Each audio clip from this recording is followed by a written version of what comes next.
রাজনীতিতে মাথা খাওয়ানো আপনার কাজ না। আপনি প্রজাতন্ত্রের কর্মচারী, চাকর বাকরের মতো থাকবেন। Let the politician sort it out. রাজনীতিবিদরা রাজনৈতিক দল ডিসাইড করবে কি হবে কি হবে না। আপনি কর্মচারীর মতো থাকেন। অতএব এবং তার বক্তব্যগুলো দেখেন, সেনাপ্রধানের বক্তব্য, চুপ্পুর বক্তব্য, ভারতের ফরেন মিনিস্ট্রির বক্তব্য, ভারতের সেনাপ্রধানের বক্তব্য একে শব্দে শব্দে মিলিত হয়ে যাচ্ছে। ইনক্লুসিভ পলিটিক্সের কথা 2014-তে মনে ছিল না, 2018-তে মনে ছিল না, যখন এই আর্ম ফোর্সেসের অফিসাররা পুলিশরা মিলে রাতের ভোট করে দিয়েছে, তখন বাংলাদেশে ইনক্লুসিভ পলিটিক্সের কথা মনে ছিল না, 2024-এ মনে ছিল না যে ইনক্লুসিভ পলিটিক্সের কথা। এখন কেন আওয়ামী লীগকে পুনর্বাসন করতে গিয়া আমাদেরকে ইনক্লুসিভ পলিটিক্স শেখাচ্ছেন? ভারত বলছে বাংলাদেশে নাকি নির্বাচিত সরকার না আসলে, ইনক্লুসিভ নির্বাচন না হইলে শান্তি শৃঙ্খলা ফিরে আসবে না। এতদিন বুঝেন নাই? 16 বছর ধরে এগুলো মনে ছিল না, তখন যে ফ্যাসিবাদ কায়েম করেছেন আপনার। অতএব ইনক্লুসিভ পলিটিক্স কি জিনিস এটা আমরা জানি, আমরা বুঝি বলি আপনাদেরকে বলছি, gate out of politics, this is not your business. দয়া করে রাষ্ট্রটাকে রাষ্ট্র হইতে দেন, এই রিপাবলিকটাকে রিপাবলিক হইতে দেন, 1400 শহীদের রক্তে গড়া দেশটাকে দেশ হইতে দেন, এটাকে ধ্বংস করে দেন না। এই বিষয়টা গুড আওয়ামী লীগ ব্যাড আওয়ামী লীগের এক্সাম্পল তো এর আগে আমরা দেখেছি। আচ্ছা, 75 পরবর্তী বাস্তবতায় আওয়ামী লীগ 4 টুকরা হয়ে গেছিল। জিজান চৌধুরী আওয়ামী লীগ বাকশাল আব্দুর রাজ্জাক চালাচ্ছিলেন, তারপর ডক্টর কামাল হোসেনকে আনছে। কেন আনছে ডক্টর কামাল হোসেনকে? ওই যে গুড আওয়ামী লীগ হিসাবে আনছে, যে এই ক্রিমিনাল সিন্ডিকেটকে যদি পুনর্বাসন করতে হয় তাহলে জনগণকে ধোঁকা দেওয়ার জন্য আমার একটা ডক্টর কামাল হোসেন লাগবে, যার একটা ইন্টারন্যাশনাল ফেম আছে, একটা ক্লিন ইমেজ আছে, দেশে বিদেশে লবি করতে পারবে, দিল্লির দালালি করতে পারবে ভদ্র ভাষায়। এখন দেখেন কানাম আসতেছে গুড আওয়ামী লীগ, সাবের হোসেন চৌধুরী ব্যক্তি মানুষ হিসাবে ভালো মানুষ, দুর্নীতির কোনো অভিযোগ নাই ওনার ব্যাপারে, এই ব্যাপারে আমি একমত। কিন্তু আওয়ামী লীগ তো করছে। আচ্ছা, আওয়ামী লীগ হচ্ছে একটা দুমুখ গোকরা সাপের মতো, এবং আওয়ামী লীগকে যারা পুনর্বাসন করেছে তারা কিন্তু সবাই নিজে অভিশাপের শিকার হয়েছে। দেখেন আওয়ামী লীগকে কারা পুনর্বাসন করছে। বিএনপি প্রথম পুনর্বাসন করেছে 79-তে তার নির্বাচনে। শহীদ প্রেসিডেন্ট, বাংলাদেশের ইতিহাসের সবচেয়ে সফল রাষ্ট্রনায়ক, তার উদারতার পরিচয় দিতে গিয়ে উনি আওয়ামী লীগকে পুনর্বাসন করেছেন, এবং করতে গিয়ে ওনাকে জীবন দিয়ে এটার মাসুল দিতে হয়েছে। এরশাদ তখন চিফ, হাসিনা ফেরত আসলো, দিল্লির সাথে লিয়াজো করে উনি 32 নম্বরের চাবিটা পর্যন্ত ফিরাই দিলেন, যে আপনার বাড়ি আপনার বাবার সম্পত্তি। আর 2 সপ্তাহের ভিতরে সেই শহীদ প্রেসিডেন্টকে জীবন দিতে হয়েছে। নির্বাচনের মাধ্যমে আওয়ামী লীগকে লেজিটিমেসি দিয়ে দিলেন, একটা নিষিদ্ধ দল। 75-এ 4th সংশোধনের মাধ্যমে কিন্তু শেখ মুজিবই আওয়ামী লীগকে নিষিদ্ধ করে দিয়ে গেছে। অতএব শেখ জিয়াউর রহমান হচ্ছে আওয়ামী লীগের দ্বিতীয় প্রতিষ্ঠাতা সভাপতি, সেইটাকে জন্ম দিয়েছে দ্বিতীয়বারের মতো। আওয়ামী লীগকে দেখেন দ্বিতীয়বার পুনর্বাসন করেছে কে? এরশাদ করেছে।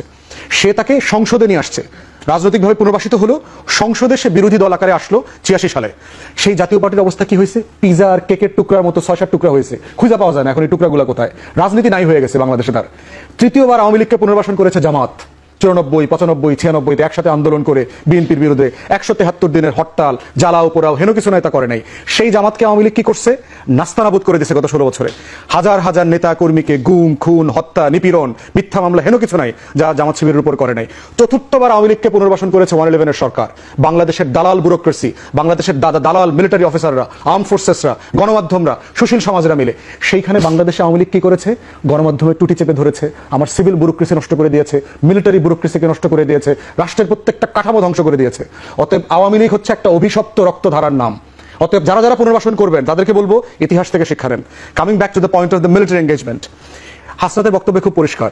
এই ডিজিএফআই, এনএসআই এর গুন্ডামি, মাস্তানি, বদমাইশি গত 16 বছর থেকে আমরা দেখতেছি, কন্টিনিউ দেখছি। ডিজিএফআই কে দিয়ে রাজনীতি করানো, দল বানানো, দল ভাঙানো, এই সব কিছুর পলিটিক্স তো আমরা গত 50 বছরে দেখছি। ক্যান্টনমেন্টে নিয়ে অমুকরে থ্রেট দেওয়া, উঠায় নিয়ে আসা, বিচারপতির এয়ারপোর্টে লাথি মারা বাইর করে দেওয়া, এই ডিজিএফআই এগুলো তো আমরা দেখছি। প্রশ্ন হচ্ছে টার্কিতে, ইজিপ্টে, পাকিস্তানে ওখানকার গোয়েন্দা সংস্থার এই কাজগুলো যেটা হয়েছে, তারাকে রাষ্ট্রকে করতে দেয়, রাষ্ট্র করতে পারে নাই তারা।